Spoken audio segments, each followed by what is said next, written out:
Halo guys, perkenalkan nama saya Muhammad Noval Lutfi, kelas 12-7 dari SMN 31 Jakarta.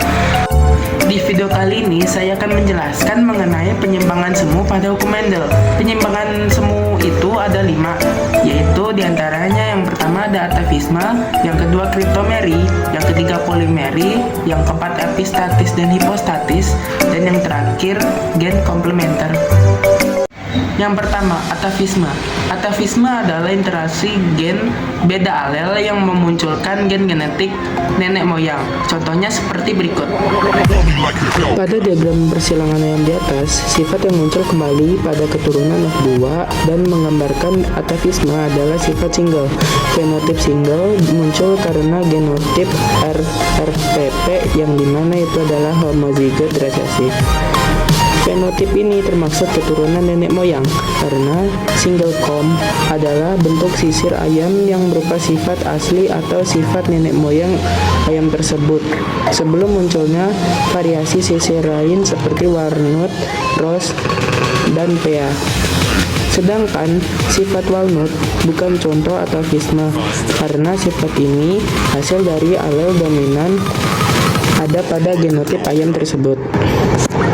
Yang kedua, ada kriptomeri. Kriptomeri adalah peristiwa tersembunyinya gen dominan, terutama jika tidak berpasangan dengan gen dominan lainnya.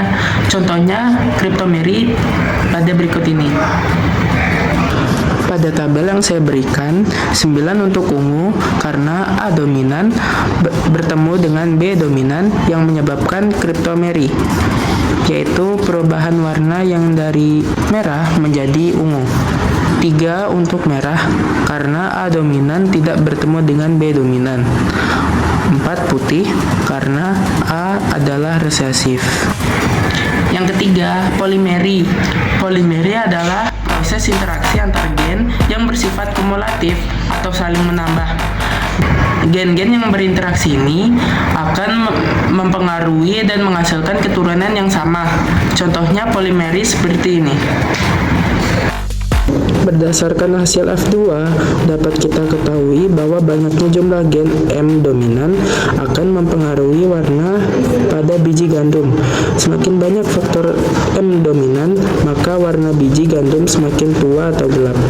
Rasio fenotip merah banding putih adalah 15:1. Yang keempat, ada epistatis dan hipostatis. Epistatis dan hipostatis adalah interaksi gen yang saling menutupi. Epistatis adalah gen yang menutupi gen lain. Hipostatis adalah gen yang tertutupi. Contoh kasus epistatis dan hipostasis pada berikut ini. Pada gambar yang saya berikan, H dominan adalah epistatis dan K dominan adalah hipostatis, yang dimana jika H dominan bertemu dengan K dominan, H dominan akan menutupi K dominan yang menyebabkan warna menjadi hitam, bukan campuran hitam dan kuning. Yang kelima, gen komplementer. Gen komplementer adalah 2 atau lebih gen yang bekerja sama untuk menghasilkan suatu fenotip tertentu, di mana masing-masing gen secara individu tidak cukup untuk menghasilkan fenotip tersebut. Contohnya seperti berikut. Seperti yang sudah saya jelaskan tadi, yaitu 2 gen yang bekerja sama untuk menghasilkan fenotip tertentu.